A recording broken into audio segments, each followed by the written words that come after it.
എല്ലാവർക്കും ഒരു പുതിയ എപ്പിസോഡിലേക്ക് സ്വാഗതം. നമ്മൾ കുറേ നാളായിട്ട് യൂട്യൂബിൽ വീഡിയോ ചെയ്തിട്ട് സമയക്കുറവുകൊണ്ടും പിന്നെ മടിയും കൊണ്ടാണ് ചെയ്യാത്തത്. അപ്പോൾ നമുക്ക് ഇന്ന് ഞാനൊരു പൊതുവെ കേരളത്തിൽ ആരും ചെയ്യാത്ത ടൈപ്പ് എന്ന് പറഞ്ഞാൽ അത്ര വലിയ കാര്യമൊന്നുമല്ല. നമ്മളൊരു അക്കോസ്റ്റിക് ഗിറ്റാറിന് എങ്ങനെ നമുക്കതിൻ്റെ ബേസിക് സ്റ്റെപ്സുകൾ പഠിക്കാമെന്നുള്ളതാണ്. പിന്നെ എന്തൊക്കെയാണിത് പ്ലേ ചെയ്യാൻ പഠിക്കുന്നതിന് മുന്നേ എന്തൊക്കെ കാര്യങ്ങൾ അറിയണം എന്നാണ്. അപ്പോൾ നമ്മളിത് വാങ്ങിച്ചിട്ടുള്ളത് ഫ്ലിപ്കാർട്ടിൽ നിന്ന് നമ്മളിത് വാങ്ങിച്ചതെന്നുണ്ടെങ്കിൽ 2199 രൂപയ്ക്കാണ്. അപ്പോൾ നമുക്ക് ഇതിൻ്റെ ഉള്ളിൽ ബേസിക്കായിട്ട് അറിയേണ്ട കാര്യങ്ങളാണെന്ന് നമ്മൾ പറയാൻ പോകുന്നത്. അപ്പോൾ നമുക്ക് ഇതിൻ്റെ ഉള്ളിൽ ഇതിനും വേറെ ടൈപ്പ് ഉണ്ട്. ഇലക്ട്രിക് ഗിറ്റാറുകളൊക്കെ ഉണ്ട്. അതൊക്കെ ഇത്രയും കൂടി കൂടിയ ഐറ്റംസാണ്. നമ്മൾ ബേസിക്കായിട്ടുള്ള സ്റ്റെപ്സാണ് പഠിക്കാൻ പോകുന്നത്. അപ്പോൾ നമുക്ക് ഇതിൻ്റെ ഉള്ളിൽ മെയിനായിട്ട് വരുന്നതെന്നുണ്ടെങ്കിൽ 6 സ്ട്രിങ്ങുകളാണ്. സ്ട്രിങ് എന്ന് പറഞ്ഞു കഴിഞ്ഞാൽ അറിയാത്തവർക്കായിട്ട് പറയുകയാണെങ്കിൽ ഇതിനെയാണ് നമ്മൾ സ്ട്രിങ് എന്ന് പറയുന്നത്. സ്ട്രിങ്ങുകളുണ്ട്, അത് 6 എണ്ണമാണുള്ളത്. ആ 6 സ്ട്രിങ്ങുകൾക്കും നെയിമുണ്ട്. അപ്പം നമ്മളെപ്പോഴും ഈ ബ്രൗൺ കളറിൽ കാണുന്ന സ്ട്രിങ്ങിൽ നിന്നാണ് സ്റ്റാർട്ട് ചെയ്യേണ്ടത് എപ്പോഴും. അതിനെ നമ്മൾ പറയുന്നതെന്നുണ്ടെങ്കിൽ ലോ ഇ സ്ട്രിങ് എന്നാണ് പറയുക. ലോ ഇ സ്ട്രിങ് എന്നുണ്ടെങ്കിൽ ഇത് ഉണ്ടാക്കുന്ന സൗണ്ട് ലോ ടൈപ്പ് ആയിരിക്കും. അപ്പം ഇങ്ങനെയായിരിക്കും ഇതിൻ്റെ സൗണ്ട് വരുന്നത്. പിന്നെ വരുന്നത് എ സ്ട്രിങ് ആണ്. എ സ്ട്രിങ് എന്നുണ്ടെങ്കിൽ ഇവിടെ വരുന്നത്. ഓക്കെ. പിന്നെ വരുന്നത് ഡി സ്ട്രിങ് ആണ്. ഡി സ്ട്രിങ് എന്നുണ്ടെങ്കിൽ ഈ ലോ എന്ന് പറയുന്നത് കട്ടി കൂടിയ ബ്രൗൺ കളറിൽ കാണുന്നത്. ബ്രൗൺ കളറിൽ ടോട്ടൽ 4 എണ്ണം കാണുന്നുണ്ടെങ്കിലും എന്നുണ്ടെങ്കിൽ നമ്മൾ ഓരോ സ്റ്റെപ്പും ചെറുതായിട്ടാണ് പോകുന്നത്. അപ്പോൾ നിങ്ങൾക്ക് മനസ്സിലാവുമെന്ന് വിചാരിക്കുന്നു. ഏറ്റവും കട്ടി കൂടിയതാണ് ലോ ഇ സ്ട്രിങ് എന്ന് പറയുന്നത്. അതിൻ്റെ സൗണ്ട് ഇങ്ങനെയായിരിക്കും. ഒരു മുഴക്കൻ ടൈപ്പ് ബാസ് ടൈപ്പ് സൗണ്ടായിരിക്കും. പിന്നെ വരുന്നത് എ സ്ട്രിങ് ആണ്.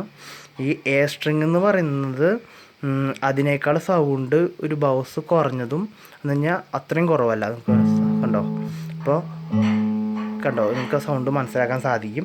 പിന്നെ വരുന്നത് ഡി സ്ട്രിങ് ആണ്. ഡി സ്ട്രിങ് എന്നുണ്ടെങ്കിൽ 3ാമത്തെ സ്ട്രിങ്ങിനെയാണ് ഡി സ്ട്രിങ് എന്ന് പറയുന്നത്.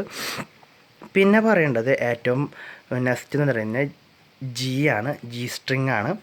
ജി സ്ട്രിങ് ഇതാണ് വരുന്നത്. മനസ്സിലായെന്ന് വിചാരിക്കുന്നു. അതിൻ്റെ സൗണ്ട് കണ്ടോ, ഒരു വൈബ്രേറ്റീവ് സൗണ്ടാണ്, എന്നാലും നോയ്സ് കൂടുതലാണ്. പിന്നെ വരുന്നത് ബി സ്ട്രിങ്. ബി സ്ട്രിങ് എന്ന് പറഞ്ഞിട്ടുണ്ടെങ്കിൽ സൗണ്ട് കൂടിയ സ്ട്രിങ് ആണ്. ബി സ്ട്രിങ് എന്ന് പറഞ്ഞിട്ടുണ്ടെങ്കിൽ ഒരു സ്റ്റീലിൻ്റെ കളറാണ് അതിൻ്റെ കളറ് വരുന്നത്. പിന്നെ വരുന്നതെന്നുണ്ടെങ്കിൽ ഹൈ ഇ സ്ട്രിങ് ആണ്.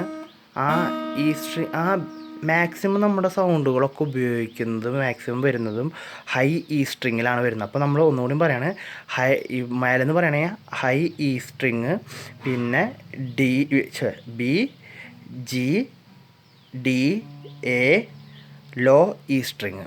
അപ്പോൾ ഇത് മെയിനായിട്ട് സ്ട്രിങ്ങുകളുടെ പേര് ഞാൻ നിങ്ങൾക്ക് പറഞ്ഞു തന്നു. പിന്നെ നമുക്ക് മെയിനായിട്ടുള്ള കാര്യങ്ങളെന്ന് പറയുന്നത് ഇതിന് ഓരോ കള്ളികൾ നിങ്ങൾക്ക് കാണാൻ സാധിക്കും. ഈ കള്ളികളിനെ നമ്മൾ ഡിവൈഡ് ചെയ്തിട്ടുള്ളത് ഇത് 1 2 3 4 5 6 7 8 9 അങ്ങനെ ഡിവൈഡ് ചെയ്തിരിക്കുകയാണ്. അതിനെ നമ്മൾ ഓരോ കോഡ്സ് എന്ന് നമ്മൾ പറഞ്ഞ് കേട്ടിട്ടുണ്ടെന്ന് എനിക്ക് തോന്നുന്നു. അപ്പോൾ നമുക്ക് ഇതിനെ കോഡ്സ് എന്നാണ് പറയുക. അപ്പോൾ നമ്മൾ ഈ സ്ട്രിങ്ങിൽ ഫസ്റ്റ് കോഡ് എന്ന് പറയുമ്പോൾ നമ്മൾ ഇതിൽ യൂസ് ചെയ്യും. മനസ്സിലായോ? അത് കഴിഞ്ഞാൽ ബി സ്ട്രിങ്ങിൽ സെക്കൻഡ് കോഡ് എന്ന് പറയുമ്പോൾ ഈ രണ്ടാമത്തെ കള്ളിയിലെ രണ്ടാമത്തെ അല്ല, ഈ ബി ആയിട്ടുള്ള സാധനം പ്രസ് ചെയ്തിട്ട് വേണം ഇവിടെ സൗണ്ട് ഉണ്ടാക്കാനായിട്ട്. അപ്പോൾ നമുക്ക് ബേസിക് ആയിട്ടുള്ള കാര്യങ്ങളെന്നുണ്ടെങ്കിൽ ഇതാണ് സ്ട്രിങ്സിൻ്റെ പേര്. അതൊരിക്കലും നമ്മൾ മറക്കാൻ പാടില്ല. അപ്പോൾ ഞാൻ ആദ്യം തൊട്ട് ഒന്നുകൂടി നിങ്ങൾക്ക് ഓർമ്മയ്ക്കായിട്ട് പറയാം. എന്നാൽ തന്നെ ഫസ്റ്റത്തെ പറയുന്നത് ഹൈ ഇ സ്ട്രിങ്, ഈ മേലുള്ളതിനെ പറയുന്നത് ഹൈ സൗണ്ട് കൂടിയ ഇ സ്ട്രിങ്.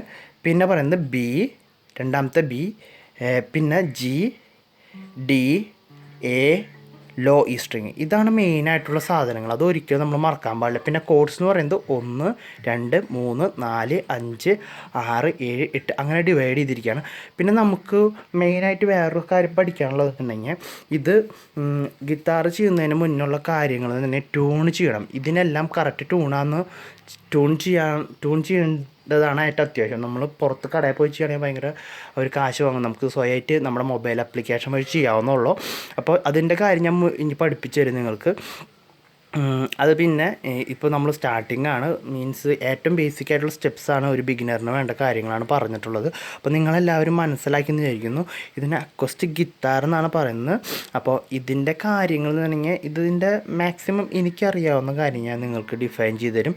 സോ നിങ്ങൾക്ക് ഈ വീഡിയോ ഇഷ്ടപ്പെട്ടെങ്കിൽ ലൈക്കും കമൻറ്റും ചെയ്യുക. അപ്പോൾ ഈ വീഡിയോൻ്റെ ഇനി ഫ്യൂച്ചർ വീഡിയോസ് വരുന്നതായിരിക്കും. Thank you for watching.